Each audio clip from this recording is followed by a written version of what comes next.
Hello girls, welcome to mystery hub.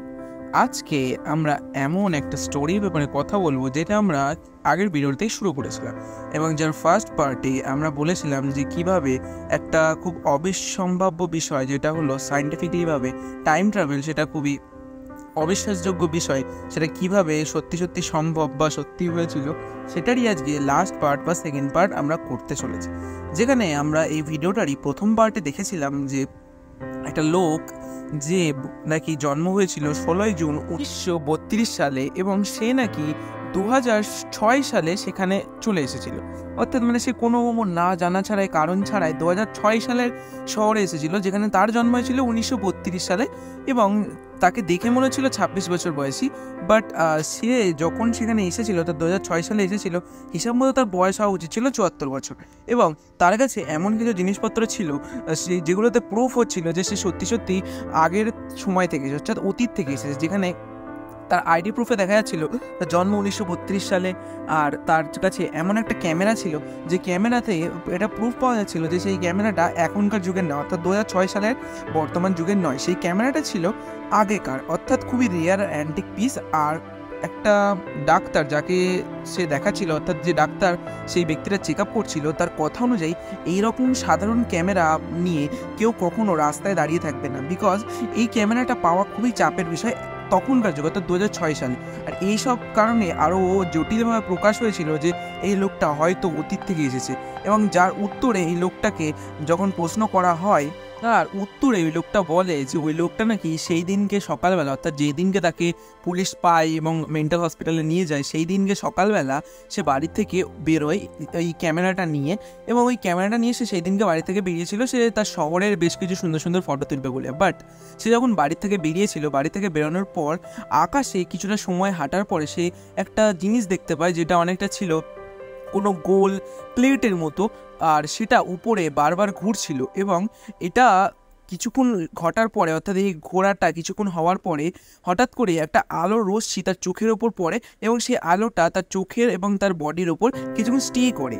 এই লাইটটা যখন তার উপর স্টে করে, সে পুরোপুরিভাবে কিছু দেখতে পায় না, অর্থাৎ অন্ধ, প্রায় এক প্রকার স্লাইটলি অন্ধই হয়ে যায়। আর হঠাৎ করেই কিছুক্ষণ পরে সে নিজেকে খুঁজে পায় কোথায়, আজকের এই ইউক্রেনে, যেখানে সে এখন রয়েছে।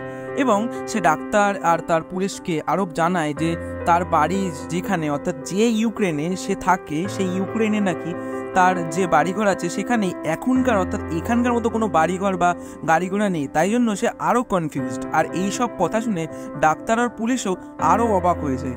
ডাক্তার আর পুলিশ এতটাই কনফিউজ হয়ে যায় যে তারা ভাবতে শুরু করে যে হয়তো সার্গি সত্যি সত্যি একটা মেন্টাল লোক। বাট তারা এই জিনিসটাকে প্রুফ করার জন্য, বা বলতে পারে এই জিনিসটার অপোজিটে প্রুফ করার জন্য, যে সে হয়তো সত্যি নাও মেন্টাল প্রবলেমের কোনো শিকার হতে পারে, তাই জন্য তারা তার যে ক্যামেরাটা ছিল সেই ক্যামেরা থেকে যে ফুটেজ বার করে, এবং ফুটেজ বার করে ডেভেলপ করে, যেহেতু তখনকার সময় এত আধুনিক টেকনোলজি ছিল না, তাই ওই ফুটেজগুলো বার করতে হতো ফিল্ম থেকে। তো ফিল্ম থেকে ফুটেজগুলো বার করা হয়, এবং বার করে যে জিনিসটা দেখা যায় সেটা দেখে আরও মানুষ চমকে যায়। কারণ সেখানে দেখা যায় যে যে ছবিগুলো সে ক্লিক করেছে, সেখানে এখনকার যে কিং শহর ইউক্রেনের, অর্থাৎ যে শহরে সে এখন আছে সেই শহরের কোনো অস্তিত্বই নেই।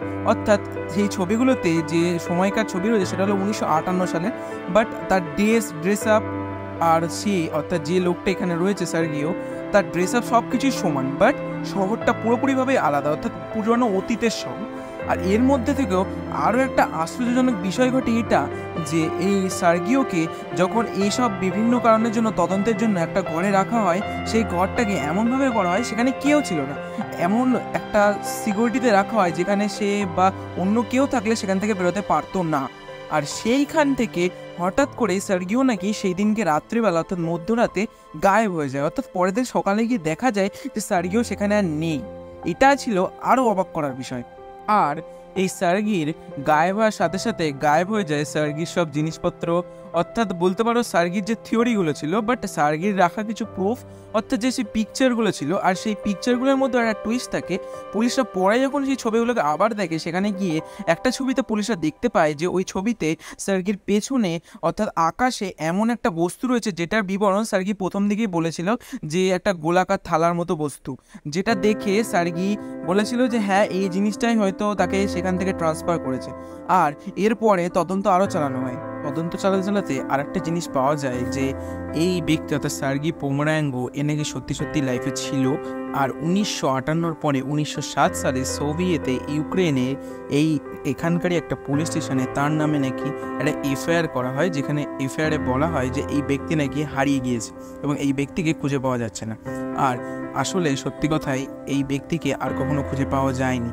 বাট এই যে জিনিসটা পাওয়া গিয়েছিল যে সার্গিও পোমেরাঙ্গো নামে একজন ছিল 1958 এরম সালে, এর থেকে আরও জটিলতা আসে যে হ্যাঁ হয়তো সত্যি এরম ব্যক্তি ছিল এবং তার দাওয়া ভুয়ো ছিল না আর তার কোনো মেন্টাল প্রবলেমও ছিল না। এর থেকে একটু হলেও হয়তো 2% কি 3% হলেও এটা প্রুভ হয় যে টাইম ট্রাভেল সম্ভব। তোমাদের ভিডিওটা ভালো লাগলে চ্যানেলটাকে সাবস্ক্রাইব করে দিও। ধন্যবাদ, টাটা।